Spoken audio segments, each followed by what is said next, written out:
Behold, I will corrupt your seed and spread dung upon your faces, even the dung of your solemn feasts, and one shall take you away with it. And ye shall know that I have sent this commandment unto you, that my covenant might be with Levi, said the Lord of hosts. Okay. So yesterday, in the previous verse, we saw that God is asking them, is commanding them to change their heart and to give him glory. He also said that he already had cursed them. So the curse process had started. Now, verse 3, he's saying, behold, I will corrupt your seed. So behold, we know already when there is a behold is you need to pay attention. I will corrupt your seed. We need to read that from because it doesn't say that. Aha. What does it say? Behold, I will rebuke your descendants and spread refuse on your faces, the refuse of your solemn feast, and one will take you away with it. So it says, I will rebuke, Yes. which means I will chide. It can also mean corrupt, but reprove. Right? I will chastise. That's I what. will, I will do all of these things as is appropriate. Whether it be I will need to correct them, I will need to reprove them. So it's a chiding of the offspring of the children. Right? Oh. I will rebuke your descendants Yeah. and spread refuse, fecal matter. Yeah. Dung. Not just no. We're not talking now about dung from animals, yes? Human feces. That's worse. Okay. That's worse. This word was used as well in 1 King chapter 40, verse 10. Let me see. Therefore, behold, I will bring evil upon the house of Jeroboam, and will cut off from Jeroboam him that pisseth against the wall, and him that is shut up and left in Israel, and will take away the remnant of the house of Jeroboam, as a man taketh away dung, till it will be all gone. And it's after it says, him that dieth of Jeroboam in the city shall the dogs eat, and him that dieth in the field shall the fowls of the air eat, for the Lord hath spoken it. Fecal matter. So it doesn't just say I will spread feces on you. It says it's going to be in your face. Faces. Yeah, it's going to be on your faces. Is this a literal or a symbolic phraseology? I don't. What I see there is that not only is depravity, not only your humanity. I mean your how you call it, your body. I don't know the word. I don't know. Anyway, it is physical, but it is as well a moral issue there. Because you have nothing if you have your own feces on your face. It never say your feces. It could be somebody else's. It's just a feces. Yeah. And what is getting to me here is that feces is something unclean. And not only is it unclean, God tell them that it must be taken out of the camp and burnt. And so it's not something that is kept. Okay, let us look at the thing in its entirety. Refuse on your faces, okay? The refuse of your solemn feast. It is the refuse that you were trying to give to me. Because they're supposed to sacrifice the animal and then take all the intestines and all of the feces and everything and take them out of the camp and burn it. Right? The filth you are trying to give to me, I will rub in your faces. You will be disgraced. You will be not only disgraced, but you will be corrupted, same word, or defiled. Oh, okay. Yes, I understand. Oh, yeah. Okay, you will be defiled. Now, if you look at which one of the prophets, I can't remember. He was being told by the Lord to use his feces as fuel to cook his food. And he said, "No, Lord, I can't do it. This is that would defile me." Mm-hmm. I don't say, all right, fine. Don't use human feces. Use the feces of the cow and so on, right? And that is what the compromise was. But here, the fecal matter is your own fecal matter that you were trying to give to me. That which you were trying to give to offer to me. See, your solemn feast. And the And to solemn answer feast, your question, Jackie, is Ezekiel. It was there you Ezekiel go. that got asked to burn his feces. Yeah. So here we are talking about the solemn feast, and we're talking about the seven feasts: Passover, first First fruit, fruit. right? All of Mm-hmm. these we normally have. And he's saying they are all filthy because you are filthy and you are corrupt and defiled. And I am Mm-hmm. going to make it come back to you. You are defiled.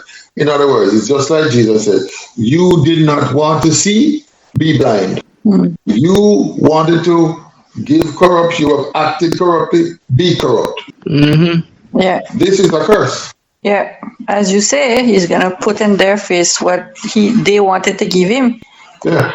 That which you would have offered to me, Mm-hmm. filthy, because remember, your righteousness is as filthy rags. We don't understand when we read the Bible what it is saying. When it says your righteousness is as filthy rags, it is toilet paper after you have used it.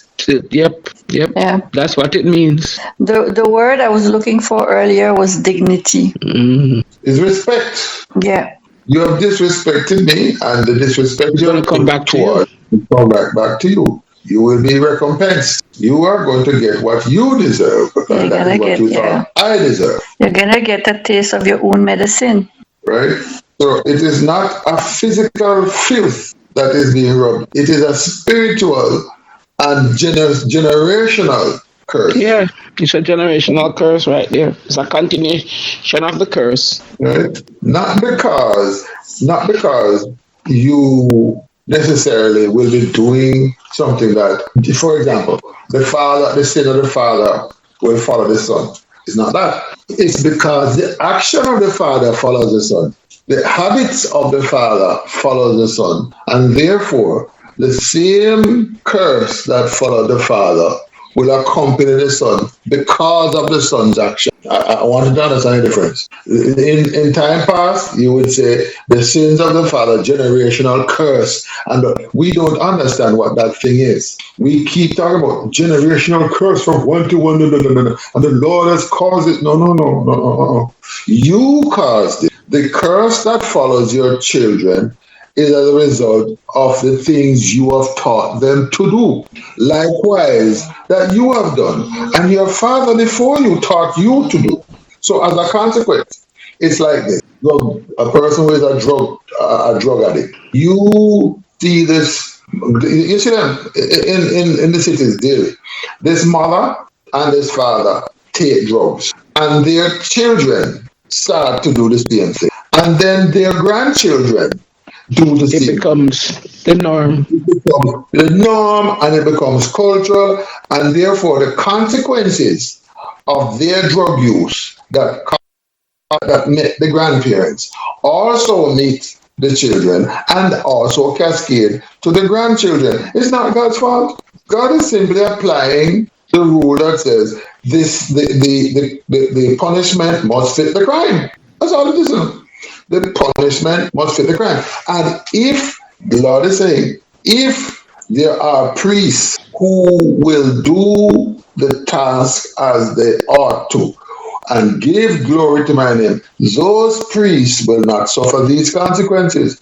But the others who do these things, they will suffer the consequences. Look at John's father. Remember him? John the Baptist. Mm-hmm. His father was a priest. Mm-hmm. but he served the Lord. So not all the priests were corrupt. Mm-hmm. You see what I'm saying? Yeah. Not all the priests were corrupt, and not all the priests were such were Sadducees. Let's put it like that. Not all of them were Sadducees, because Remember when Nicodemus. yeah, there you go.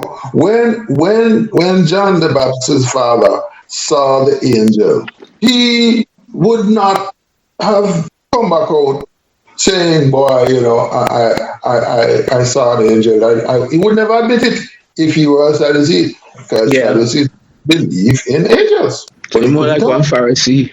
Yeah, he couldn't speak.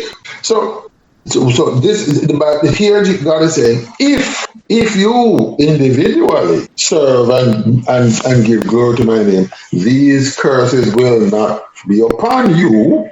But for those who do not, the curse will come upon them, because the punishment will fit the The crime. crime.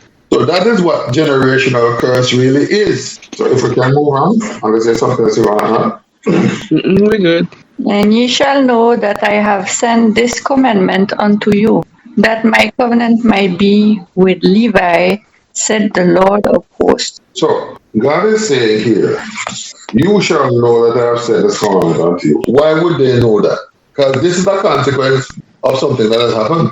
Mm-hmm. Well, that is pointing to the priest. Yeah, but this is saying, and as a result, you will know that the commandment What's is from from me? me. Yeah, you know it's from me. But After what you is it look that at what's happening to your descendants and everything, you'll know it's from me. exactly? After you see what has become, what has befallen you and your children, you Yeah, will know it's that mine. I proclaimed it. Mm-hmm. This is my order for you, that my covenant might be with Levi, saith the Lord of hosts. He didn't say my covenant shall be with Aaron, With No, with Levi. Levi. It was originally with Levi. because remember now, Levi, Aaron was a Levi, but it was a subset. But the entire tribe of Levi was God's possession, and they Yep. were supposed to be holy, It's Yes. more reserved than for just that. God. It was Levi himself who was chosen. And so his descendants got chosen. They were supposed to be set aside. Mm-hmm. No, not just that. During the time of Moses, okay, when the tribes were being established, they were supposed to be every male child, right? Was supposed to belong. Every firstborn male was supposed to belong to the Lord. Yes, Mm-hmm. Yep. all tribes. But then Levi was chosen as the firstborn of all the tribes. It was Reuben was the firstborn of Israel. Yeah. It wasn't Levi.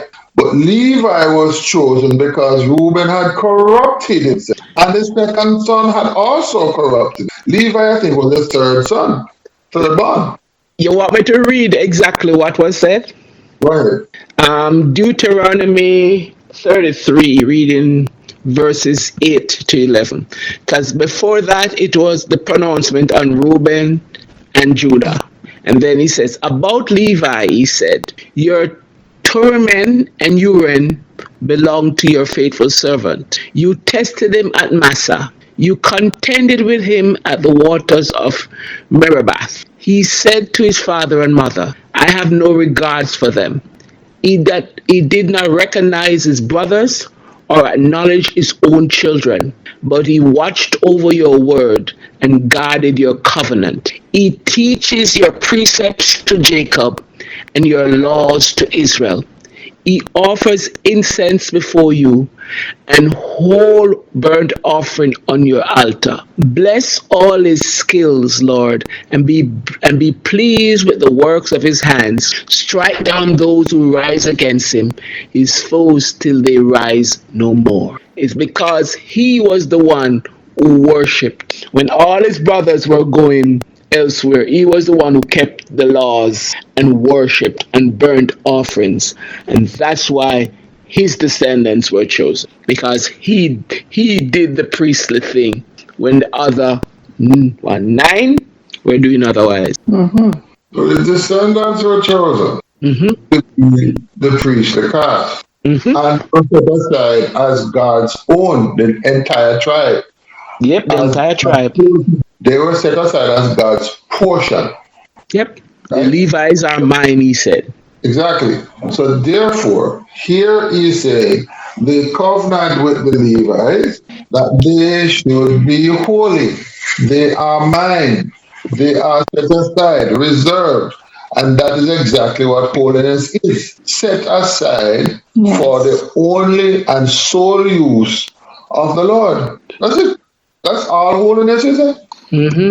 That you are set aside and remain as a utensil or a person or a thing or an animal or whatever that God says, this is mine. He possesses it, he claims it, and he maintains it as his own until it becomes unclean.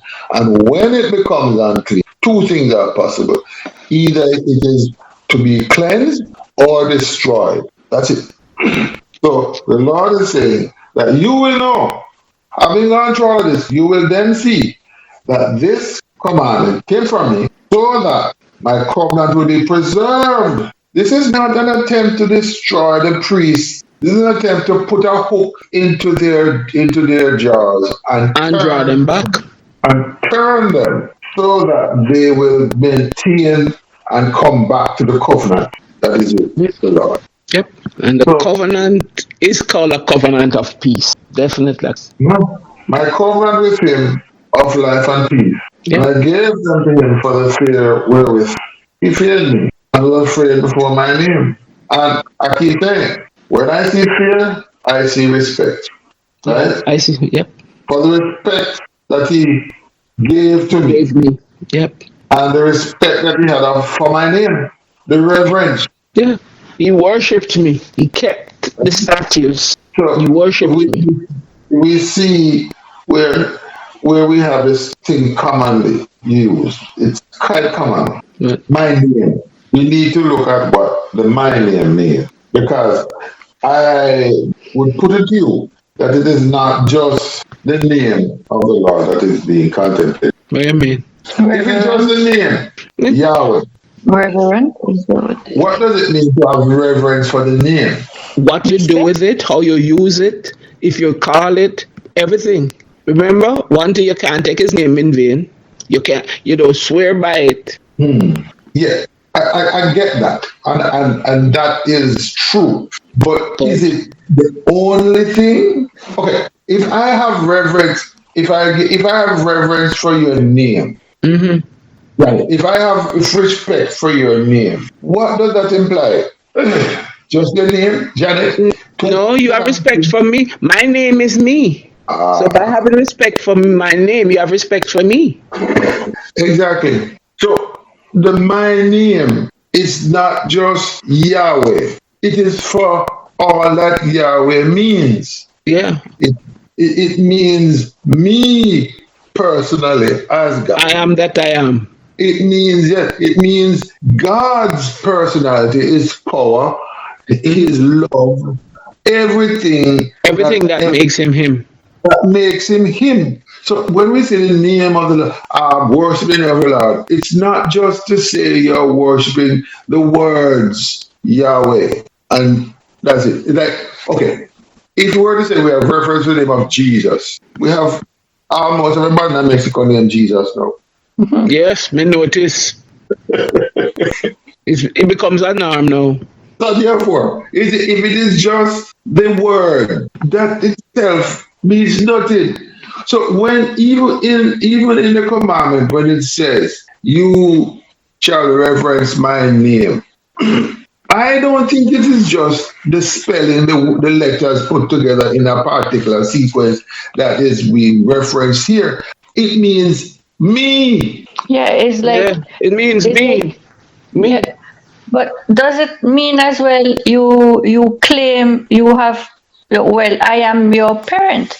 Like it's part of your identification.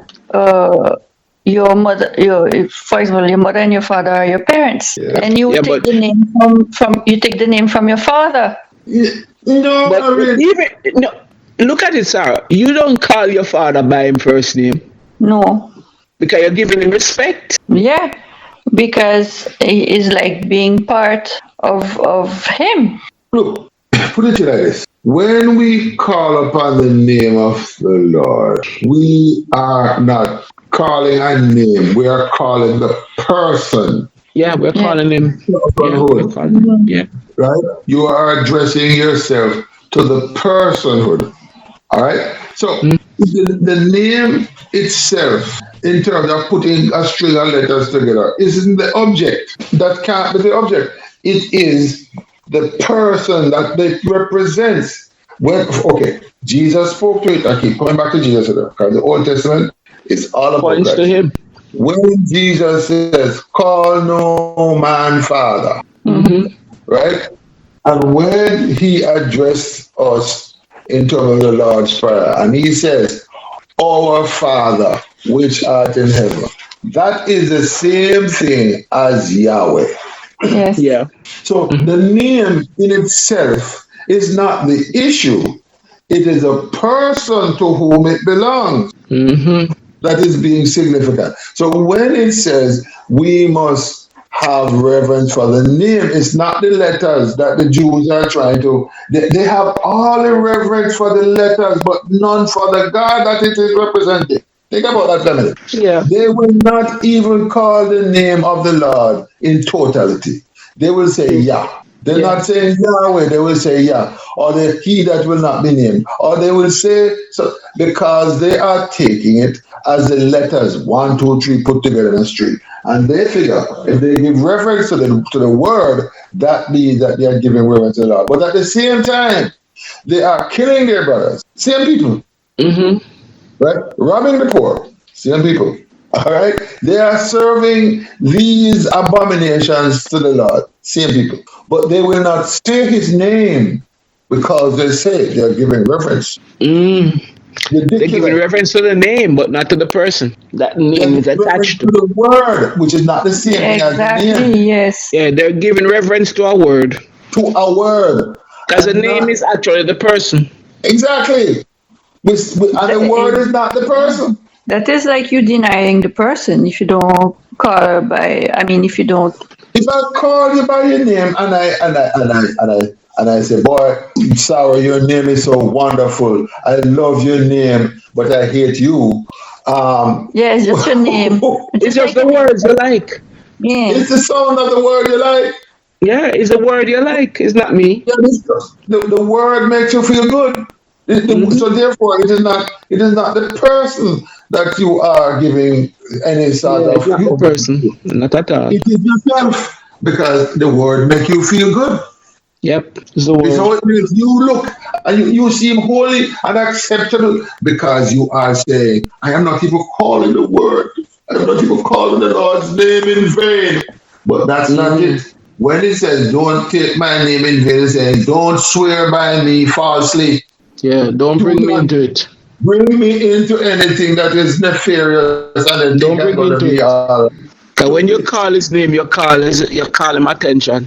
Exactly. When you But don't call call me.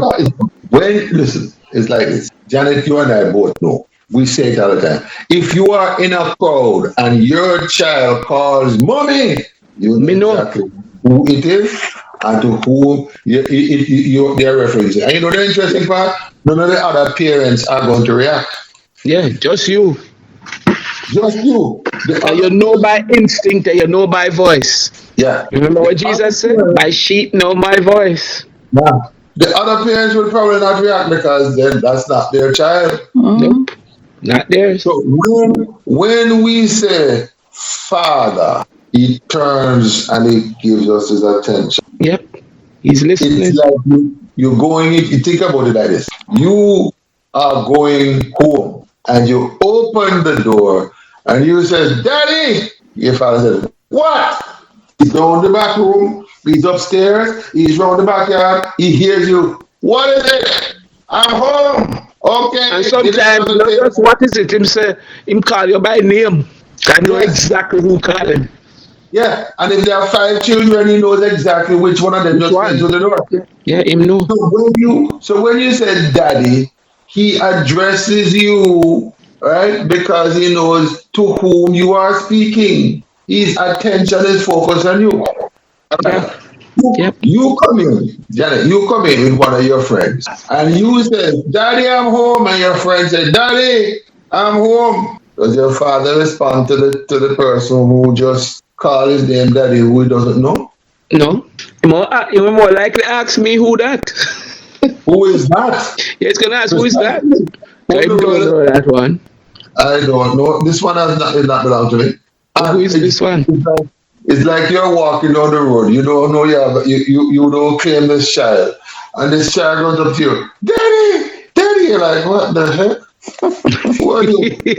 I don't Yep. know you. Yes, you're my daddy. Your Jackie. mother told you what? Yeah, that you're my daddy. Here, what do you know? Go and serve the one that you served before. I don't know you. Sound familiar? Can't claim what I don't know. Jesus spoke to it. Jesus said, I don't know you. I have never. Come on, said, many people come and say, didn't we run out demons in your name? Didn't we do these things? And they say, depart from me. I know you not. I never knew you. Don't call me that. Don't call me brother. I don't know who you are. You're false. You're bogus. So we come back to the name. So for me, when I see the name of the Lord, I am not now looking at a word. I am looking at a person. The word represents the personality, the personage in its entirety, in his entirety, the power, the love, the mercy, the chastisement, all of him. Because remember what he said, I have destroyed nations. I have destroyed cities to the point where nobody lives in it. I thought you would be a little bit smarter. I thought you'd have seen this Thought you would learn from it. and learned from it. Mm. Know who I am and Yeah. give me the reverence I deserve. Yes. Yeah. Give Yes. glory to my name. Give glory to my name. To me. Yeah, to me. Give what I deserve to me. To me. Not to any other God, but to me. Yeah. To me. Reference me. Not reverence, no. Reference me. Call And like me. he says, I am a great king, and my name the heathens fear. Exactly. It is a wondrous thing to look at what the Bible actually means when we dig into it. It's not the 4 or 5 letters that are cobbled together that God is referring to. That he could have called himself anything. Yeah, as a matter of fact, he has many names. Exactly. Jehovah, Jireh, He has Jehovah, many names. yeah, Elohim, I am. Okay, whoever, whatever you call me, give It's me to the me. reverence that I deserve. Yeah. Whoever All my names must have all the my same whatever reference. my name is, give me the reverence. Because remember now, the Yahweh was the covenant name given to God, given by God to the Jews, whereas Right. the God fearing nations called him Elohim.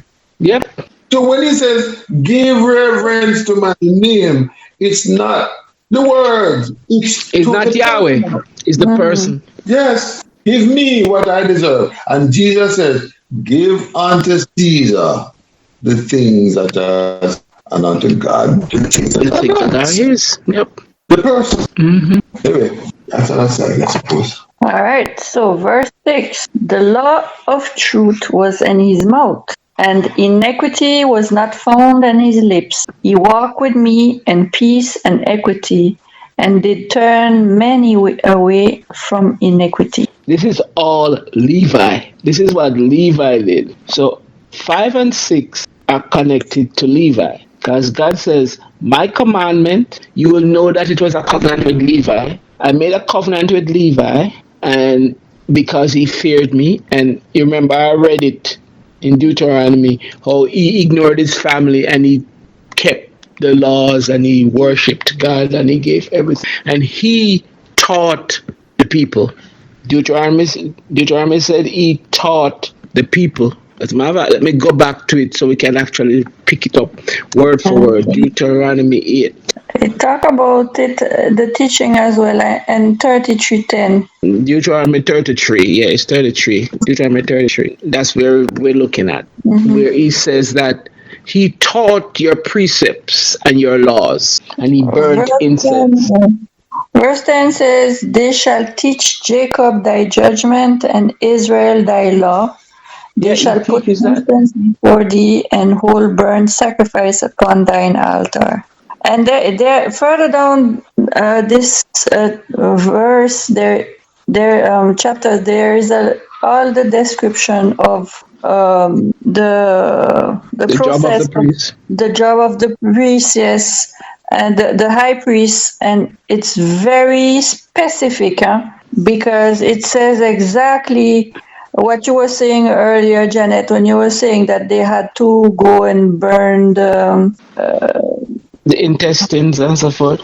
out of the camp, and how exactly step by step what they were supposed to do, and put some tip of blood and behind the ears and the big toe. Yeah, It but was very specific. I think 4, 5, and 6 is all about Levi, not the priest, but the type of person Levi was. And because of the type of person Levi was, that's why the covenant was made, first of all, with him and his descendants. But And now, go ahead, yeah, go ahead. Go ahead, and finish. he kept everything that God wanted Israel to keep. He was righteous, and his righteousness was why the Levites were chosen. Yes, that is all true.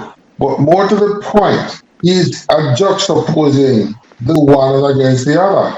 Yes, like the Yeah, before and after. Yeah, it is saying this is what you should be.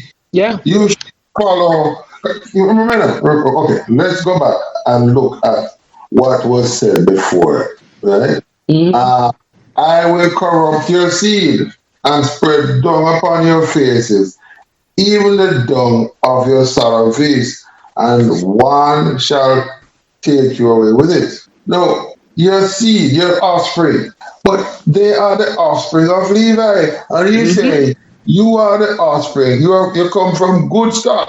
Yep. This is what your forefather was to me. To me, he was a friend.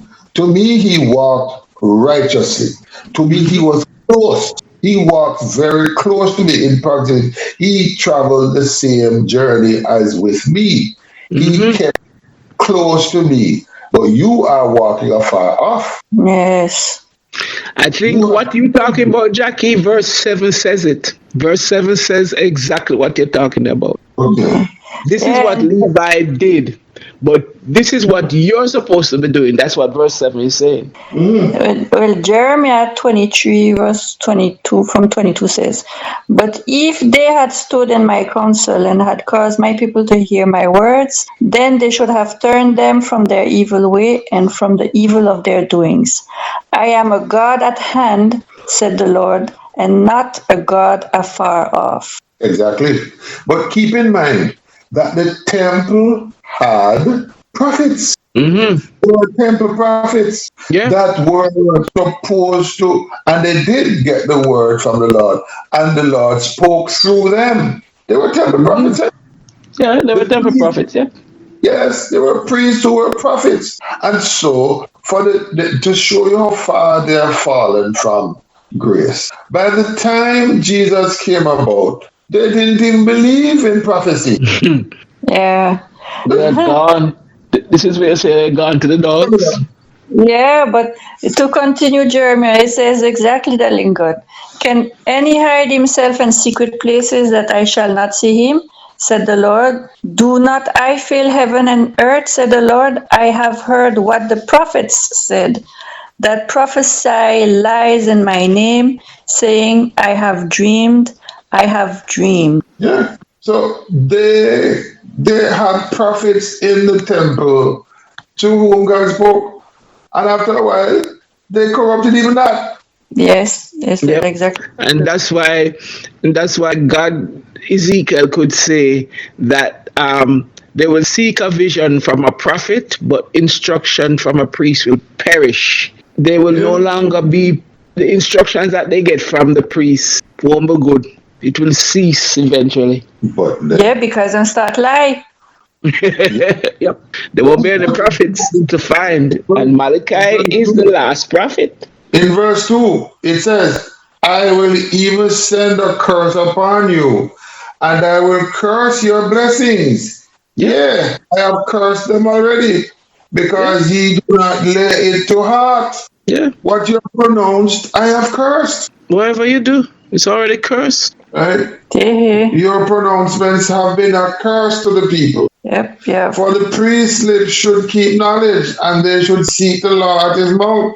For he is a messenger of the Lord of hosts. Yep. That's what they should do. But Zephaniah 3 verse 4 says that her prophets are unprincipled and they are treacherous people. Her priests profane the sanctuary and do violence to the law. Yeah. But you notice that we still talk about Levi, eh? Yeah, still Levi. So Levi is no longer Levi that I knew. Yep. Basically, the Levi that I knew is no longer the personage that I would Nope. want to keep company with. And Levi have been cursed. He's The done blessings that I gave him, I've got to take it back. He's I'm going done to a curse it. 180 degree. Yeah. And because he has done a 180 degree, I also must do so. The Bible says, can two people who are at odds walk together? Nope. No. Nope. One going one way, the other one going the other. Walk together. Even if they're going in the same direction, they cannot walk together. And it's them hop. No. That's Yeah, it. even then, because they're not going to be walking at the same pace. It didn't say they can't go that they can't arrive at the same destination. It didn't say they must go in different direction. It said they can't Yeah, walk. Yeah. together. Yeah, they can't walk together. Together. They cannot be in the same company. They will not tolerate each other. Mm-hmm. And this is what's going on here. Levi has changed and has drifted away from the Lord and is no longer walking with him. Yes. Because what? They're supposed to be God's mouthpiece. Yes. And you're not listening to God, you don't acknowledge Him. How can you speak for God when you don't even acknowledge Him? But if you're not even close to hear what he's saying, that Exactly. which you speak is That's even worse. That which you You're speak, nowhere near Him. It's a lie. that which you speak is filth. You are talking crap, in other words. All right? So your mouth is filthy. That's when we say somebody's mouth is filthy, we say, boy, it means you are talking crap. Proverbs 10 verse 21 says, the lip of the righteous feed many, but fools die for want of wisdom. Talking crap. Your mouth, things that come out of your mouth. It's crap. It's filth.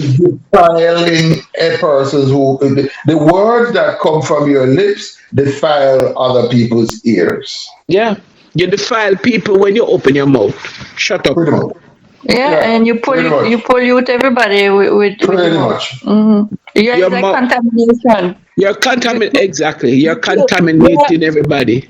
Yeah, you're like the coronavirus. You're probably right. No, just say like Joe, but it is infectious. Yeah.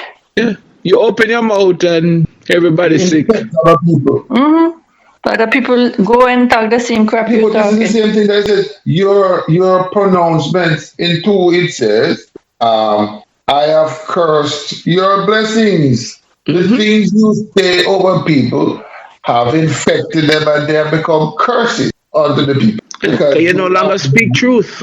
You no longer speak truth. You no longer speak truth.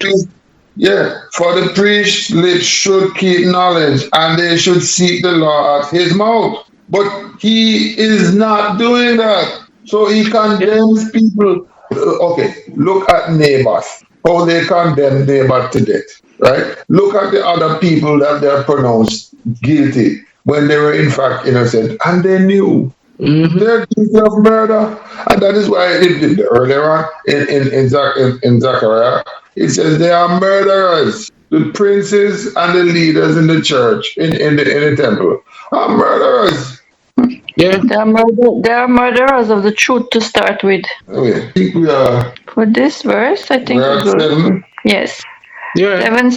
That's what we're talking about with 7. They are no longer God's messengers. Yeah. But wait.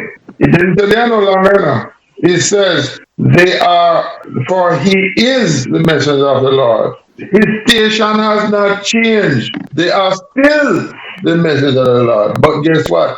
Okay. If I say to you, Janet, I need you to deliver a message for me Mm-hmm. today. I have employed you as my messenger, and I've given you everything you need from me, and you go into the very message. 3 days pass, and you have not delivered the last message I gave you, or you don't come back for the message. Are you still my messenger? Yeah, you still it. You just don't deliver it. You just don't do your job. So it You is. still have the So position. all right. So therefore, if you are not doing your job, who is responsible for correcting that? Me or you? Me. Really? I'm gonna punish you for disobeying. No, no, no. I'm the boss. You're the messenger. Mm-hmm. If I am the boss, you are the messenger, and you are not performing your duties as you ought, who is it responsible for correcting this You? situation? Me. Because it's my job. The Yeah. messenger's job is to correct it. No, it's the boss. It's the boss's job. Yeah. That's what I said before. Me. The boss. Listen. You are the messenger, not the boss. Well, the boss is supposed to correct me because I am not doing my job. Exactly. And until and unless I am corrected by the boss, I can feel that I can do what I want. Right? The messenger may well be okay. I'm in compliance. But the boss is still saying, you are still my messenger, and you're going to do what I tell you to do. And I'm going to put a hook in your jaw and pull you back to where I need you to be. So here we are. But it says, but ye are departed out of the way. You have caused many to stumble at the law. Ye have corrupted the covenant of Levi, said the Lord of hosts. Mm-hmm.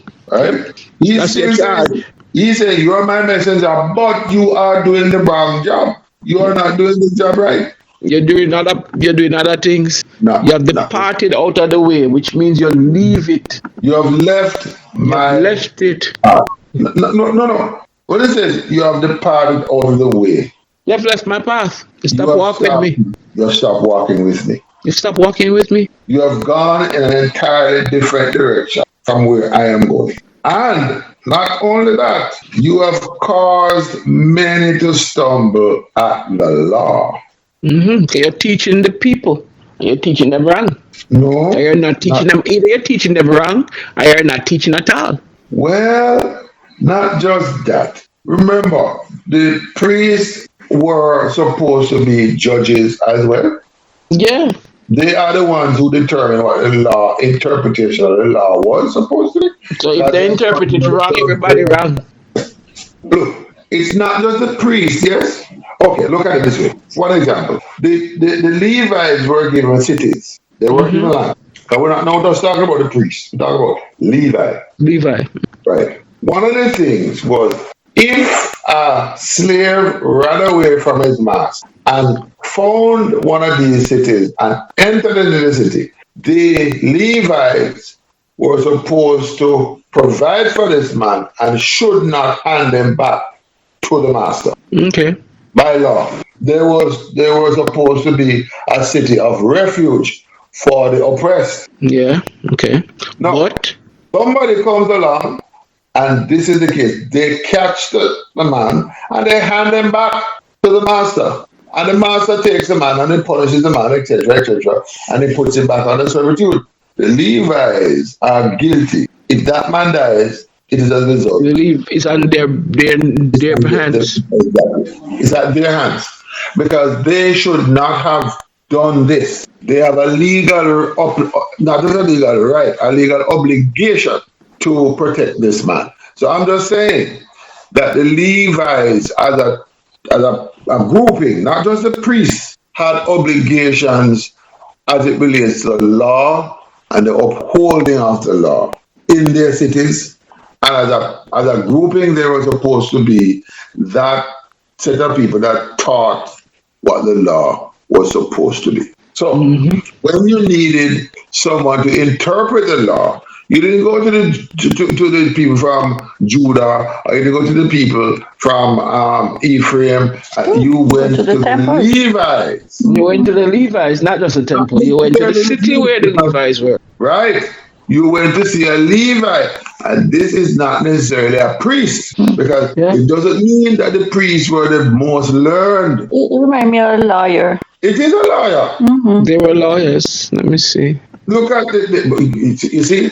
As a matter of fact, let me say, Jackie, I found it. Live Deuteronomy 17, reading 8.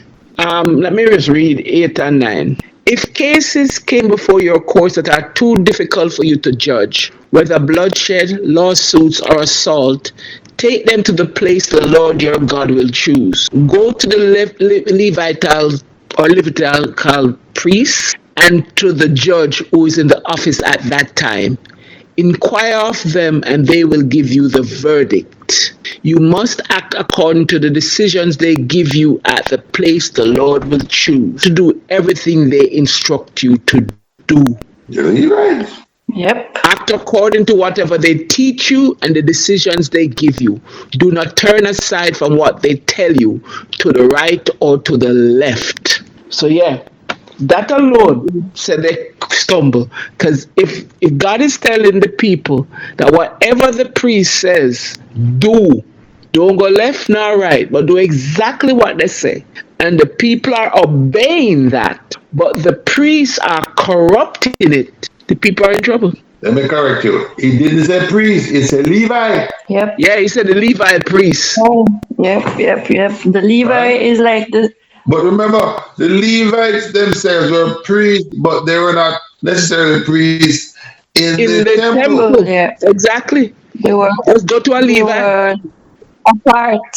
Right? They had judges, they had courts that would sit and they would adjudicate based on the law. Yep. So the judges were Levites. So they could be relied on to clarify the law. Right? It's like you go to the appeals court, and the appeal court says this is what the law really means. Because look, the law is there to guide the individuals in their day-to-day action, inter alia, because that is between individuals. For example, if two people were quarreling about a boundary dispute, they would know in basic what the law says. It says if I have a title, I can show my title, I can show my boundaries, and I can say this is mine. If you disagree at that point, then we have a problem, not so much with the law, but we go to somebody else who will be able to say this is valid, it is not. But the basic principles of the law, all citizens should know. Yeah. And live their life according to that. When there is an issue and this is what it was saying, when there is an issue that you cannot between yourselves adjudicate, then you seek higher intervention from people who can determine where the law speaks to this matter and what is best and judicious concerning this particular issue. So, yeah. So therefore, this here is saying, you people should have kept the knowledge, and they should seek the law at his mouth. For he is the message of the Lord, our fourth. But ye are departed out of the way. Ye have caused many to stumble. Nehemiah said it perfectly. You want to hear what Nehemiah said? Sure. Nehemiah 13 verse 29 says, remember them, O my God, because they have defiled the priesthood and the covenant of the priesthood and of the Levite. They have defiled it. And they have not only defiled the priesthood, but the covenant. They have changed it. Jesus said, you have created laws of men and elevated it above the law of the Lord. So what they have done is they've created new laws, put it in and cultural practices, elevated these laws above the commandments that God has given to them.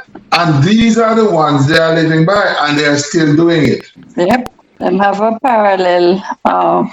The Torah The Torah. and the Talmud and the other books that they have supersede God's laws. And Yep. Jesus said it to them that you have created laws of men and elevated it above the laws that God has given. Mhm. And this is what is. Yeah. So you have created laws that God has never approved. Yeah. Just like the Quran and other. So God gave 100 and something, and you add more to create more. Yeah. And those that you create, you emphasize more Over than the God gave you. that God gave you. Mm-hmm. So you have therefore corrupted God's laws because Yeah. these laws are not laws that God has asked you to put in place. But this is a delusion as well, because they would take some pieces of God law and implement it in their and man laws so that it could look like the right thing. Mm-hmm. That is called desecration of the law. Totally. But this is what is going on. And this is why it says, you have caused many to stumble at the laws. Yeah, you have abused the laws for your own benefit. Father, thank you. Holy Spirit, thank you. Jesus, thank you. We are seeing today, we have learned how the Levi have transgressed your command, and we understand why